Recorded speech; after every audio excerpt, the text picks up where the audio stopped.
faithfully delivering value, interpreting great books from around the world. Hello, this is Sally's Book Talk.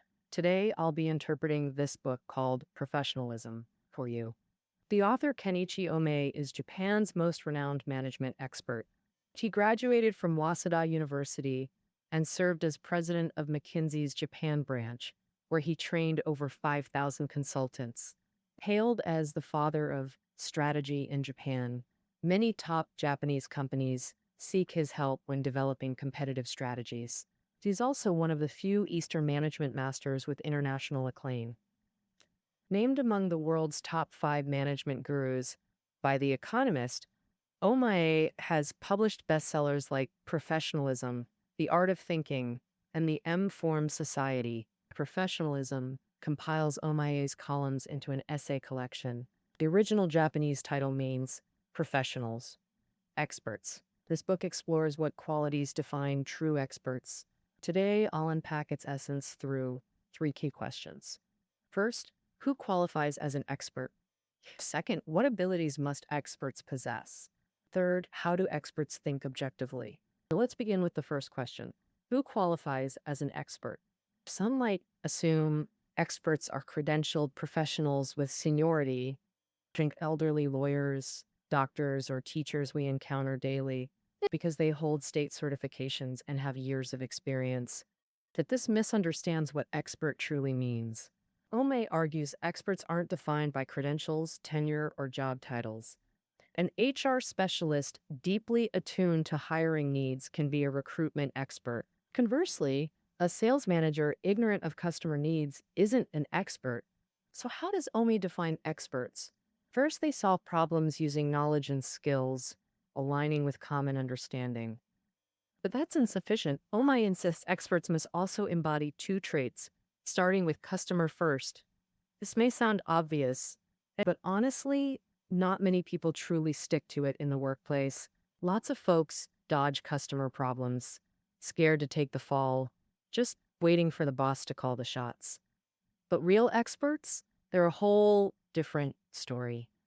They see serving customers as their duty, jumping in to fix issues head on. Plus, Ohmae thinks companies should widen what they mean by customers. Like for makers, even the stores selling their stuff could be seen as customers. Or take HR and finance. They should treat other company divisions as their customers too. Second trait, staying curious and always learning. Plenty of old hands at work. Got tons of experience, but burnout zaps their curiosity. They just stop learning. Folks like that can't be experts either. Ohmae says they might even block company changes. Ohmae backs McKinsey's up or out rule, saying they should be weeded out. Basically, if you ain't moving up or growing, it's time to go. Yearly, 20% of McKinsey folks bail because of this. Imagine 100 new hires, 4 years later, just 20 stick around. Up or out shows how McKinsey sees experts. It ain't about how long you've been there, like 4 or 5 years. At McKinsey, real experts are those who never settle, always up in their game. Okay, so to recap Ohmae's expert definition, use know how to fix stuff, put customers first, stay curious. That's your expert. So what skills should experts have?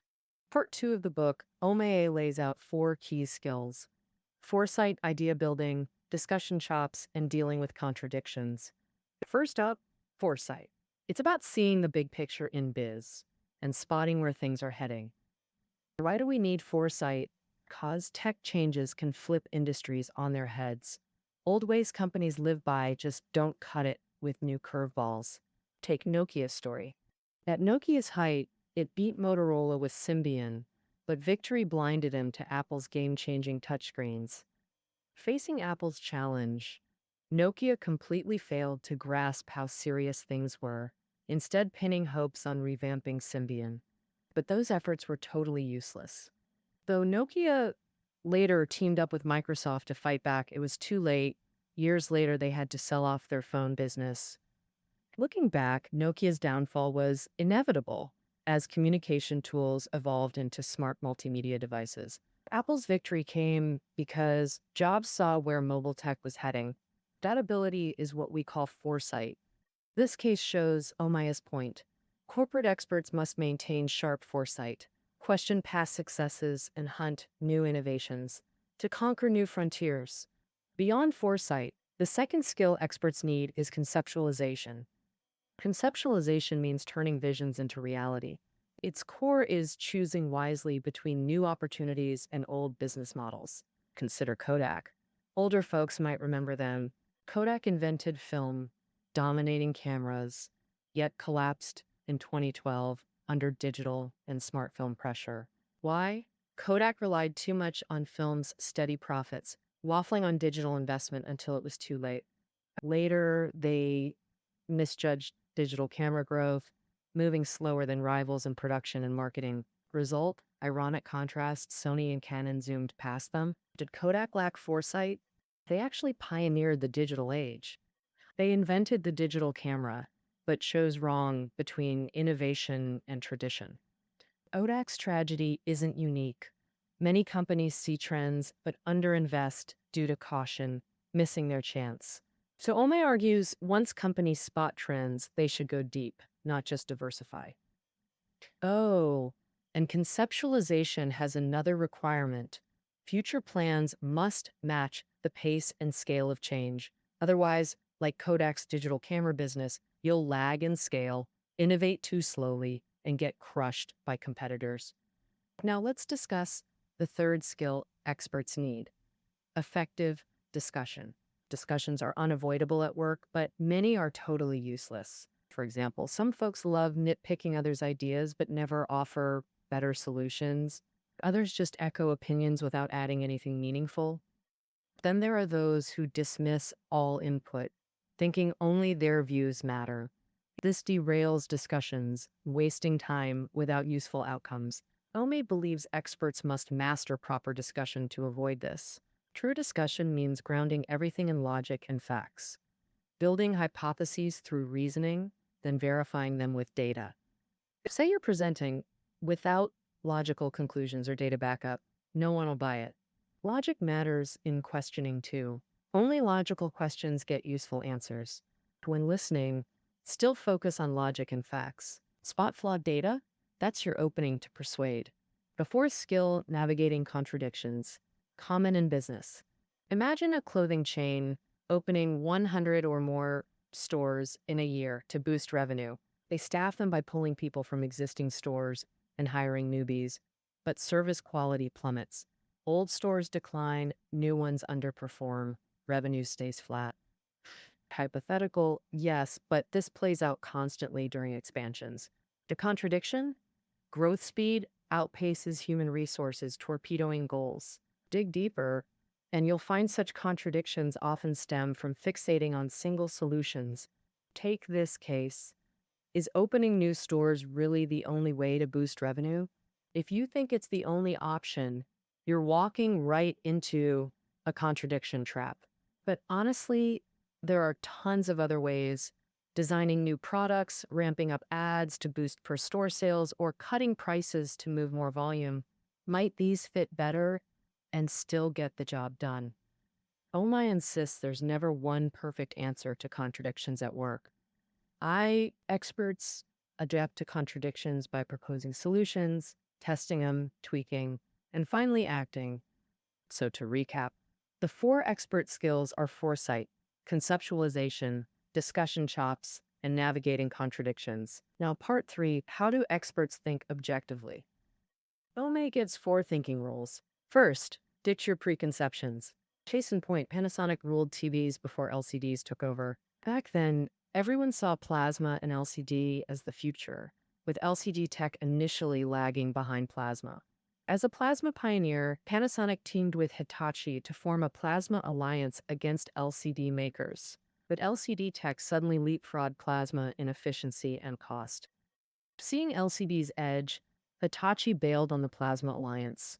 Panasonic clung to its bias, insisting plasma had better picture quality. They poured 600 billion yen into plasma TVs, only to see the tech die, knocking Panasonic out of the top tier. Ohmae quotes philosopher Husserl, "When facing new phenomena, don't judge with old knowledge. Observe coldly first." At McKinsey, they combat bias by asking, what new factors did we miss or misunderstand? Their mantra, what's new? Followed by, single quote, what? McKinsey folks also habitually ask why 5 times straight to shatter assumptions. Take Panasonic's case. Imagine drilling down. Why keep investing in plasma when LCD already leads? They might say, because Panasonic sunk tons into plasma tech and still sees a comeback chance, and ask, why would a comeback even be possible? After their answer, push again. Why can't Panasonic pivot to LCD despite its plasma expertise? This chain of questions exposes the roots of Panasonic's plasma fixation. What's driving it? Is that stubborn view even reasonable? Second thinking rule for experts: dare to doubt yourself. Let's revisit Nokia. In 2011, Nokia ditched Symbian and partnered with Microsoft. While everyone cheered the alliance, Nokia skeptically re examined itself. After careful thought, in 2012, it laid off 10,000 globally and sold its phone business at fire sale prices. Remember, Nokia dominated mobile sales for 14 straight years since 1996. That self denial courage was stunning, but just the start of its rebirth. Nokia pivoted fully to telecom equipment. By 2016, it ranked number 2 globally with $24.9 billion revenue. Self-doubt and denial forged Nokia's Phoenix moment. Third rule: embrace change and risk failure when opportunity knocks. Fujifilm, like Kodak, a film giant, transitioned far more successfully. Seeing film couldn't survive, Fuji leveraged its anti-oxidation patents for cosmetics and applied imaging tech to precision chemicals. By the early 2000s, materials became its most competitive sector. Though riskier then, these bets let Fuji seize new opportunities. Facing uncertainty, our fear of failure drives us toward safe choices, killing opportunity through overcaution. Only by embracing change and actively welcoming it can you get the right feedback for future improvements. The final thinking rule: business success doesn't hinge on perfect plans. Experts keep finding new paths after failures. Take Sony. Many know PlayStation 1, but few realize Sony never planned to build consoles alone. Sony's original plan: partner with Nintendo to battle Sega using Nintendo's games and fame. Remember, Nintendo ruled global gaming through the 80s to 90s. Reports suggest 30% of US homes had Nintendo's Famicom by 1990, proof of its unmatched sway. Sony signed a deal to develop a CD-based console with Nintendo, objectively their best entry into gaming. But Nintendo shockingly ditched Sony, launching a CD console with Philips instead. Originally, Sony just needed to supply CD tech. Now Sony faced everything alone: hardware R&D, game development, marketing, the works. Cornered and ready to quit, CEO Nobuyuki Idei overruled dissent, founding Sony Computer Entertainment to build from zero. Through grit, Sony solved tech nightmares, won third-party developers with sincerity, and fought price wars to compensate for low recognition. Result? PlayStation 1 launched Sony's gaming era, selling 100 million units in a decade. Had Sony quit after their perfect plan failed, PlayStation might never have existed, nor their legacy. Success isn't crafted in planning. It's forged through constant adjustment during execution. Experts got to gear up for complex problems, leaning on rock-solid belief to crack them one by one. So those are the 4 expert thinking rules right there. All right, that wraps up the book's core insights for you. Quick recap. Ohmae says experts not only fix things with know-how, but also stick to customer first, stay curious, and keep learning. Plus, experts need 4 core skills: foresight, idea building, discussion chops, handling contradictions, plus following thinking rules for objective thought. Signing off with a question: what's your winning edge in future competition? Ohmae's answer: your one true advantage is going pro, becoming an expert. She believes through learning, anyone can become an expert. Okay, that's professionalism unpacked. Notes below the audio. See you tomorrow.